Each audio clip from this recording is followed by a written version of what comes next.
아름다운 TV 갤러리의 박희영입니다. 프랑스 조각가 로댕은 이런 말을 했습니다. 사람들이 나를 이해하지 못하더라도 내가 느낀 것을 표현하는 데 주저하지 말라라는 조언을 했는데요. 네, 이 말은 진정 치열하고 진실되게 작업을 해야 한다는 그런 조언의 말이었습니다. 네, 오늘 소개해드릴 작가님도 이 로댕의 조언처럼 30년간 작업을 해온 분이신데요. 과연 어떤 작업을 하시는 분인지 화면을 통해 만나보시겠습니다. 물밑 전경, 나무, 비보이 시리즈 등 지난 30여 년간 자연의 시대의 담론을 담아 새로운 이야기를 창조해온 김경렬 작가. 그는 붓 대신 직접 제작한 롤러를 사용해 독특한 마티에르를 완성하는 자신만의 작품 세계를 구축해왔다. 최근 들어 물밑 전경에 과거와 현재를 상징하는 오브제를 넣어 새로운 개념적 풍경화를 만들어내고 있는 김경렬 작가. 극사실주의 화가이자 팝 리얼리즘 작가로 불리는 김경렬 작가와 그의 작품들을 아름다운 TV 갤러리에서 만나봅니다. 네, 오늘 아름다운 TV 갤러리 김경렬 작가님 나오셨습니다. 안녕하세요. 네, 반갑습니다. 네, 김종인 교수님 나오셨습니다. 네, 교수님 잘 지내셨어요? 네. 네, 오늘 또 새로운 작업을 팝 리얼리즘 작가라는 그런 작업을 하시는 김경렬 작가님 모셨는데요. 먼저 시청자 여러분들께 소개를 해주시면 어떨까요? 네, 근데 저는 사실은 팝 리얼리즘이라는 작가라는 것보다는 자연을 연구하는 작가입니다. 네. 근데 그 자연을 그냥 열심히 묘사하는 것은 아니고 자연의 시대의 담론을 섞어서 새로운 이야기를 하려고 노력하는 그런 작가입니다. 네, 지금 김경렬 작가님께서 잠시 소개해 주셨는데요. 덧붙여서 김종인 교수님께서 소개를 좀 해주시면 어떨까요? 김경렬 작가가 본인 소개를 대단히 소박하게 이야기를 네. 했는데 김경렬 작가는 80년대 초반부터 사실 작가의 그림을 저는 보아왔어요. 이미 뭐 아주 탁월한 그 표현 능력이 아주 뛰어났었고 이미 뭐 특히 극사실에 있어서는 저렇게 잘 그린 작가가 있을까라고 할 정도로 주목을 받았었고 1978년도인가 아마 그 프랑스의 르살롱전 두 번이나 상을 받을 정도의 아주 뛰어난 사실화가였었죠. 네, 또 제가 그러니까 경력을 봤더니요. 홍대에서 디자인 전공을 하셨더라고요. 네, 그런 이유도 사실 궁금한데 또 어린 시절에는 또 그림을 잘 그리셨을 것 같은데 어떻게 또 디자인 전공을 하시게 되셨는지 네, 얘기 좀 듣고 싶어요. 네. 디자인은 이제 원래 부모님들은 자식이 그림을 그린다 그러면 걱정을 많이 하시죠. 네. 경제적인 우려를 많이 하시기 때문에 저희 집이 또 경제적으로 좋지 않아서 부모님 걱정도 덜어드릴 겸 그래서 제가 디자인을 전공해 놓고 계속 그림을 그려왔습니다. 네, 그렇군요. 당시 김경렬 작가님처럼 그 시절에는 더더군다나 이렇게 아드님께서 또 회화를 전공하는 거에 있어서 완곡하게 이렇게 반대하시는 분들이 많았을 것 같은데요. 네, 당시 잘 아시잖아요. 어땠을 것 같은지 설명 좀 부탁드릴게요. 네, 뭐 70년대 후반, 80년대까지도 여전히 특히 남자가 그림을 그린다, 미술을 전공한다 하면은 정말 사람들이 전부 다 걱정을 했어요. 저도 미대를 졸업했지만 어떻게 먹고 살 거냐. 네. 아마 내가 볼 때 김경렬 작가도 이렇게 집안에서 뭐 가장을 이끌어가지 않더라도 어쨌든 가능하면 돈 안 들고 돈을 많이 버는 뭐 그런 의사나 판사 이런 것들 아마 바랬던 게 아니었구나 싶어요. 네, 또 미술계에서는요, 또 화단에서는 언제부터 김경렬 작가님이 주목을 받았는지 네, 교수님은 알고 계실 것 같아요. 아마 내가 기억으로는 뭐 이미 일찍이 이제 워낙 그 뛰어난 사실력을 가지고 있었기 때문에 모구의 회원으로 또 뭐 프랑스 르살롱전에서 상을 받고 그 다음에 아마 어쨌든 디자인도 뛰어난 그 묘사력이 기본이 돼야 되니까 그런 것을 가지고 첫 개인전을 했고 첫 개인전을 해서 아마 거의 뭐 요즘 말로 치면 아마 대박을 쳤을 정도로 그렇게 하면서 김경렬 작가 하면은 사실은 아주 뛰어난 그 묘사력을 가진 어떻게 본다면 저는 잘 컸으면은 지금도 뭐 충분히 다 성공했지만 하이퍼리얼리즘의 대가처럼 될 수 있지 않았을까 뭐 이런 생각이 들어요. 네, 지금 대가가 아닌가요? 네. 아. 당시에는 그 모구회 회원이 되기 위해서는 모구회에서 입선을 해야지 또 회원으로 된다고 제가 들었어요. 네. 그래서 공모전에 이렇게 당선이 되셔가지고 또 네. 입선도 하시고 그러면서 뭔가의 힘을 얻어서 작업을 더 열심히 했다라는 그런 제가 인터뷰 기사를 본 적이 있는데요. 네, 네, 네. 또 그러면서 지금 방금 교수님께서 말씀을 해주셨듯이 또 첫 개인전에 네. 또 성공적으로 또 이렇게 성과가 아주 좋아서 네. 또 당시에 또 집도 사셨다는 얘기를 들었어요. 아, 네. 사실인지 네, 궁금해요, 작가님. 네. 예, 그전에는 저희가 이제 누구나 그랬듯이 이제 새방울 전전긍긍하고 다녔죠. 네. 그런데 제일 큰 고통이 이사하는 겁니다. 근데 이사를 하다 보면 뭐가 고통스럽냐면 이제 그림이 자꾸 망가지고 분실되고 그 다음에 화실 이삿짐이 보통 이삿짐 나름이랑 다르죠. 그 힘든 거를 1년에 막 한 두 번씩도 겪고 이거가 너무 힘들었어요. 그래서 일단 그림을 위해서라도 한 군데 정착을 했으면 좋겠다. 그래서 제일 먼저 난 무슨 수를 써도 집을 먼저 하나 가져야 되겠다. 그래서 이제 집을 갖는 게 소원이었는데 운이 좋게 이제 첫 번째 개인전에서 그 소원을 이루게 됐어요. 네, 그랬군요. 네, 지금부터는 한 점 한 점 작품을 보시면서 네, 자세한 얘기 나눠보도록 하겠습니다.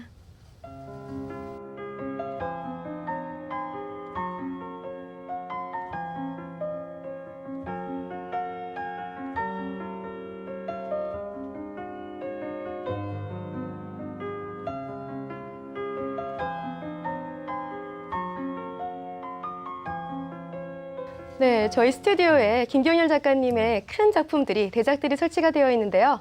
먼저 첫 번째 작품부터 살펴보겠습니다. 네, 바로 제 뒤에 있는 작품인데요. 세강과 역사를 묻어난 듯한 그런 큰 거목이 화폭에 담겨져 있는 작품인데요. 네, 이 작품은 어떤 작품인지 김경열 작가님께서 소개를 해주시면 어떨까요? 그 나무의 형태를 보면 그 나무가 자라온 그 역사를 알 수가 있어요. 그리고 그 뭐 모양을 보면은 나무의 모양을 보면 그 나무의 성격을 또 읽을 수가 있어요. 그래서 아주 우여곡절을 겪으면서 고통스럽게 자란 나무는 굳셈이 있죠. 그러나 평탄하고 안온하게 자란 나무는 우아함이 있어요. 그래서 장단점이 다 있는 겁니다. 그래서 그러한 것을 제가 형상을 보고 표현하는 겁니다. 그래서 지금 그 한 1500년 정도 된 나무를 보면 그 1500년 동안에 겪어온 여러 흔적들을 형태나 그 표면에서 읽을 수가 있습니다. 그래서 그런 그 화석화된 그 나무 돌덩어리 같은 나무 속에서 생명이 있다는 것을 느낄 수가 있어요. 그것은 봄이 되면 어김없이 새싹이 나옵니다. 그것은 현실을 의미해요. 그래서 그 오래된 과거와 현실을 한꺼번에 지니고 있는 그러한 나무가 우리 삶이랑 너무 흡사합니다. 나무의 인생을 보면 우리의 인생을 알 수가 있어요. 그래서 제가 그러한 나무의 생명력, 역사성, 그다음에 새로움, 생동감 이런 거에 주력해서 제가 나무 그림을 그렸습니다. 네, 지금 굉장히 설명을 잘 해주셨는데요. 그러니까 작가님께서 나무 작업을 통해서 어떤 메시지를 주시고자 하는지를 교수님께서 정리를 해주시면 어떨까요? 일단 뭐 김경열 작가는 뭐 초기에는 이제 뭐 이 물에 비친 그런 그 풍경들, 그다음에 물에 그게 비춰지는 얼룩진 그런 그 나무들의 모습 이런 것을 테마로 삼았는데, 그러니까 초기에는 자연주의적인 화가라고 볼 수가 있겠죠. 그러나 이제 점진적으로 이렇게 거목 같은 그러니까 나무들을 갖다가 표현하면서 그러니까 나이가 오래된 어떤 세월의 어떤 그 얼룩진 이런 모습들을 화폭에다 담으면서 동시에 어떤 작가의 어떤 생각이라든가 어떤 인생과 비슷하다는 이런 것들을 갖다가 개념을 갖다 부여하기 시작을 한 거죠. 그것이 아마 초기 작업에서 대부분을 이뤘는데, 그 다음에 이제 비보이 쪽으로 뭐 조금 이따 보게 될 네. 작품으로 넘어오게 되는 거죠. 지금 교수님께서 말씀하셨듯이 그 이파리들이 지금 바닥에 네. 이렇게 뭔가 물결처럼 다 깔린 듯한 모습이거든요. 또 사실 그런 몽환적인 부분들이 또 나무의 또 질감에서 또 보여지는 것 같아요. 네. 또 이런 질감 표현을 어떻게 하시는지도 사실 좀 궁금해요. 그 나무의 질감을 표현하는 거는 이제 나무의 형태를 붓으로 잘 묘사해 놓으면 이제 잘 그린 사진 같은 나무가 돼요.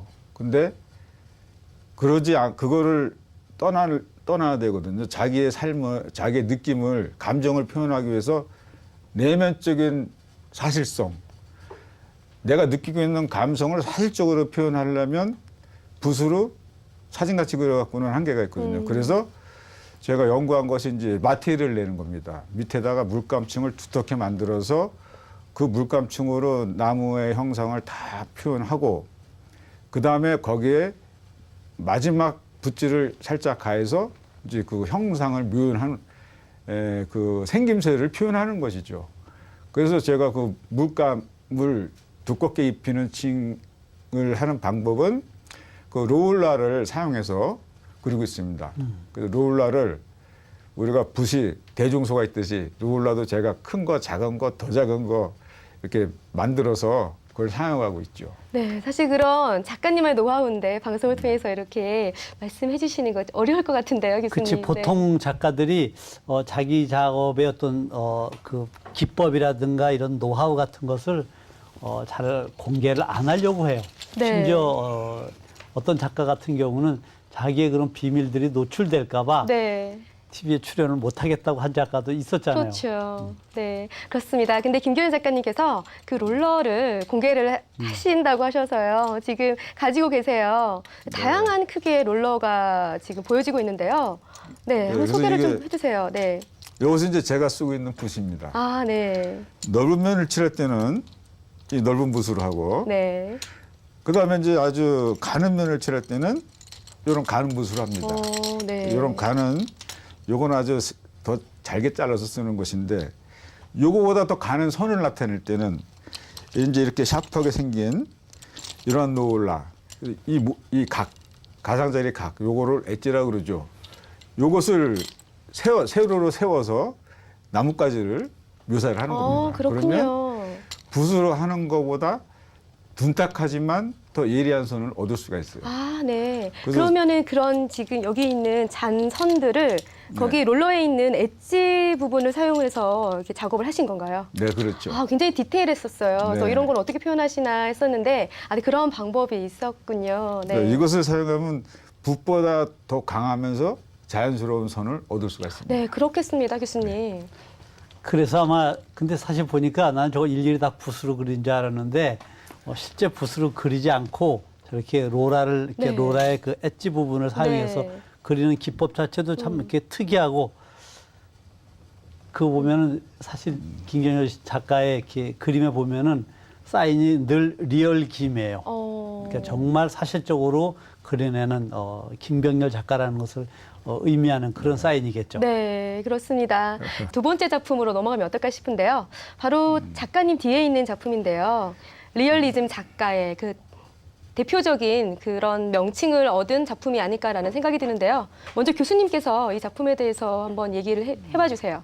김경열 작가가 초기에는 이렇게 물밑 풍경, 자연의 어떤 나무들 이런 것들을 아주 정말 리얼리티하게 사실적으로 잘 묘사를 했었는데 2000년도 중반 접어들면서부터 새로운 패턴의 작업들을 보여주는데, 아마 그것이 일단은 타입 자체로서는 비보이 시리즈예요. 그 비보이 시리즈에서 사람들의 모습을 갖다 담아내는데, 특히 뭐 피카소라든가 달리라든가 지금 보여지는 것처럼 밴고 같은 네. 그 새로운 얼굴들을 비보이와 결합시켜서 작품을 파격적으로 선보이면서 화랑가에서는 좀 놀래기도 했죠. 아니, 저렇게 자연주의 화가로서 뛰어나게 명성을 얻었는데 갑자기 비보이 시리즈에다가 거장들의 그 얼굴을 갖다가 결합시킨 약간 패러디한 작품들이 나와서, 물론 그것을 아마 이 김경열 작가가 박영도 화랑에 전속을 하면서 작품 세계를 펼쳐나갔던 계기가 되었던 것 같아요. 그렇죠. 바로 그 시리즈가 바로 옆에 있는 작품인데요. 네, 이 작품은 어떤 연유로 작업을 하시게 되셨는지 직접 한번 들어보고 싶어요. 네, 이 작업은 이제 또 인물이 갑자기 등장하기 때문에 그림이 이제 뒤바뀐 줄 알아요. 근데 사실은 제가 요 전에 그렸던 나무와 같은 맥락의 그림입니다. 그 수천 년 동안 간직해온 수천 년 전의 거하고 새로운 새싹으로 현실을 보여주듯이 이것을 한 몸에 지니고 있는 인물을 인물로 어떻게 표현할 것인가 이거를 제가 고민을 많이 했죠. 그래서 지금 현재는 어떻게 잡고 과거는 어떻게 잡을 것인가. 그래서 현재는 지금 우리 문화 아이콘에서 잡고 과거는 위인들에서 잡는다. 역사 속에서 잡는다. 그래서 그 현재 문화 아이콘은 우리가 그 청소년 문화를 기본으로 잡고 청소년 문화의 그 시대적 그 아이콘은 지금 힙합의 시대. 그래서 힙합을 가장 시각적으로 잘 표현할 수 있는 것이 무엇인가. 그래서 비보이를 생각하게 됐습니다. 그리고 그 당시에 한국의 비보이가 또 세계적인 명성을 얻었죠. 그래서 현재 그 코드를 비보이 잡고 거기다가 역사 속의 인물을 접목시켜서 한때 섞어 놓으면은 새로운 인물상이 탄생할 것이고 그거를 통해서 우리 문화의 담론을 이야기하자 하는 생각으로 시작했습니다. 네, 그렇다면 과거와 현재가 같이 공존하는 그런 화폭을 만드신 거군요, 작가님. 네, 그렇습니다. 네, 그렇다 보면 지금 방고의 인물상이고요. 뒤에 있는 거는 그 방고의 드로잉 작품이 아닌가요, 작가님? 네, 방고가 평생 동안 열심히 대상한 중에서 하나, 그 여인의 누드상입니다. 네, 그리고 참 독특한 부분이에요, 교수님. 약간 안에 있는 대생이 약간 왜곡되지 않았나라는 거를 볼 수가 있는데요. 네, 먼저 교수님께서 어떻게 보시는지 궁금해요. 1차적으로 저 작품 배경이 된 아마 그 뒤에 있는 것은 여인이 이렇게 고개를 수그리고 쭈그리고 있는 그런 여인의 누드 모습을 갖다가 원래 벤 고흐가 했던 건데 그 고흐가 했던 그림을 바탕으로 깔고 그 위에 반 고흐의 실제 얼굴 모습을 모자 쓴 그런 모습을 갖다가 보여주면서 완전히 비보이의 그런 그 제스처 행동을 갖다가 결합시킨 어떻게 본다면은 그 미드나잇 인 파리스라고 하는 그 영화가 있는데 그 과거의 사람들을 갖다가 지금 다 뭐 피카소라든가 달리 같은 사람들을 불러내서 요즘에 살아있는 것처럼 얘기하는 그런 스타일로 이 작업을 갖다가 보여주고 있는 것 같아요. 지금 다음 작품을 보시면 정말 깜짝 놀라실 거예요. 바로 교수님 뒤에 있는 작품인데요. 정말 묘사력의 극치가 아닌가라는 생각이 들도록 굉장히 정교하면서 섬세한 작업이거든요. 바로 초창기 작업처럼 물밑 작업이라 그러나요? 물밑을 표현한 물밑 풍경. 네, 너무 아름다운 풍경인데요. 이 작품에 대해서도 소개를 해주시면 어떨까요? 네. 예전에 제가 물밑 전경을 그릴 때는 나는 이렇게 예쁜 전경을 봤습니다 하는 얘기였거든요. 근데 지금은 그것을 저는 이 전경을 이렇게 생각합니다 하는 이제 그런 얘기예요. 근데 왜 저렇게 했냐면 제가 이전에 비보이나 우리 현재 문화 아이콘을 접목시키고 시대 담론을 얘기하다 보니까 문제가 제 자신이 빠져 있는 겁니다. 생각만 열심히 화면에 있지 제 자신의 감성이 어느 순간에 슬슬 빠져나갔어요. 그래서 이거는 도로 나를 찾아야 되겠다. 그래서 옛날에 그랬던 저의 감성을 화면에 도로 집어넣기 위해서 옛날에 다뤘던 소재를 다시 끌어내서 지금 현재 제가 생각하고 있던 시대적 담론을 어떻게 넣을 것인가 하는 고민을 하고 있는 그런 그림입니다. 네, 교수님 이 작품도 마찬가지로 과거와 현재의 그런 역사, 시간을 담은 작품이라고 볼 수 있는데요. 근데 르누아르의 기타 치는 여자 작품인 것 같은데요. 네, 정말 아름다워요. 교수님께서 평가를 어떻게 해주실 건가요? 그러니까 이 작품을 보면은 김경렬 작가가 사실 얼마 전에 통화를 하면서 자기 외롭다고 술 한 잔 먹으러 오라 그랬을 네. 때 그 느낌이었어요. 예를 들면은 초기의 작품에서 보여줬던 그 물밑 풍경의 모습들이 이 그 기타 치는 소녀 속에 그대로 바탕을 이루고 있고 그 위에 기타 치는 르나르의 그 그림이 그 소녀가 그대로 들어가 있고 오른쪽 위에는 보면은 또 시계가 있고 왼쪽에는 보면 젊은 어린이가 이렇게 물가에 이렇게 쭈그리고 앉아서 무엇인가를 이렇게 해상하고 되돌아보는 아마 뭐 저것은 의심할 여지 없이 김경렬 작가의 어린 시절의 모습일 거야 아마. 네, 그러니까 그렇게 해석할 수도 있겠군요. 그러니까 이런 그 물리 풍경으로 작가가 다시 돌아가고 싶다는 것은 그 이전에 작가가 가지고 있었던 그 예술가로서의 감성 같은 것을 화폭 속에 끊임없이 담아내야 되겠다라는 그런 작가의 뭐 생각의 변화일 수도 있고 화풍의 변화로 읽혀져요. 자연은 항상 변하지 않고 있는데 우리 사람만 변하고 있죠. 근데 이제 그러한 의미에서 사실은 출발합니다. 그래서 자연 자체를 현실로 보고 현재 누나르를 집어넣는 것은 이제 과거를 접목시키는 거예요. 그래서 그것을 이제 새로운 그 감성을 또 이렇게 만들어내는 거죠. 근데 그 뒤에 이제 어린이는 현실의 어린이.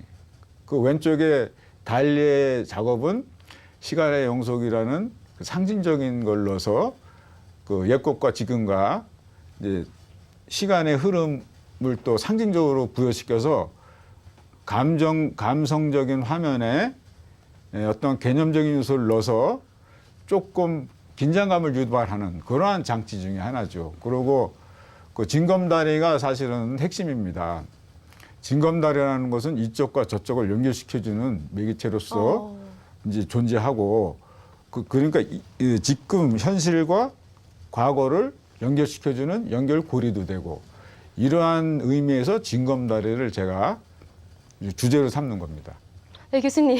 뒤에 있는 작품이요. 지금 미발표 작품이라고 들었습니다. 한 번도 갤러리에 소개가 되지 않은 저희 TV 갤러리를 통해서 최초로 소개되는 작품이라고 들었는데요. 과연 이 작품이 전시가 되면은 엄청나게 주목을 받을 것 같은데 교수님께서는 어떻게 보시나요? 저도 이 그림을 처음 봤어요. 그 이전까지 인물을 많이 표현해 왔었는데 물밑 징검다리가 있는 그런 물밑 풍경 속에서 과거와 현재 이런 것들을 갖다 한목에 소개하는 곳에서 아마 사람들이 보면은 김병렬 작가가 이제 비로소 철이 들었구나. 네. 정말 자기 자신을 찾는 감성의 세계 속으로 빠져들어가고 있구나라는 것을 아마 확인해 줄 수 있는 그런 아마 주목할 만한 작품이 될 것 같아요. 오늘 이렇게 주요 작품 시리즈를 함께 했는데요. 네, 김경렬 작가님에 대한 작품의 총평을 해주세요, 교수님. 워낙 김경렬 네. 작가는 그림을 사실은 화단에서 잘 그리는 작가로 통하거든요. 특히 그림을 그릴 때마다 그 파격적인 이미지, 그다음에 패러디화한 그 인물들 이런 것을 가지고서 주목을 많이 받았었는데 국내에서도 그렇고 일본 같은 데서도 그렇고 이 작품들에서 나는 작가가 다시 이렇게 물밑 풍경을 돌아오면서 과거와 현재 그리고 어떤 시간의 연속성을 이렇게 화폭으로 담아내는 것을 어떻게 본다면은 이 김경렬 작가라는 작가만이 가지고 있는 어떤 시간의 연속성이라든가 어떤 기억 그다음에 이런 모습들을 한 화폭에 담아내는 것이 아마 아주 참 이상적으로 잘 변해가고 있다는 생각을 하게 돼요. 네, 특히나 이 작품은 그 호텔에 있는 레스토랑이라든지 그 사람들이 기다리는 그런 장소에 있으면 뭔가 생각도 할 수 있는 그런 아주 잔잔한 작품이 아닐까라는 생각도 들었습니다. 네, 오늘 함께 해주셨는데요. 마지막으로 작가로서의 바람이 있으시다면 한 말씀 해주세요. 네. 앞으로는 이제 이 자연을 좀 더 구체적으로 관찰을 하고 제 자신이 조금 더 내면적으로 성숙을 좀 더 시켜놓고 보다도 포괄적이고 넓으면서 깊이 있는 그런 이야기를 앞으로 하고 싶습니다. 그걸 위해서 이제부터 열심히 노력을 하겠습니다.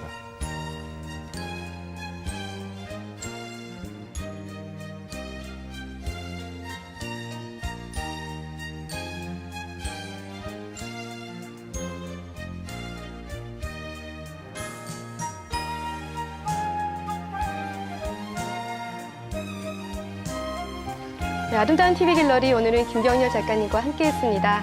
네, 요즘 일교차가 큰 날씨인데요. 네, 건강에 유의하시고요. 저희는 여기서 이만 인사드리도록 하겠습니다. 시청해 주셔서 고맙습니다.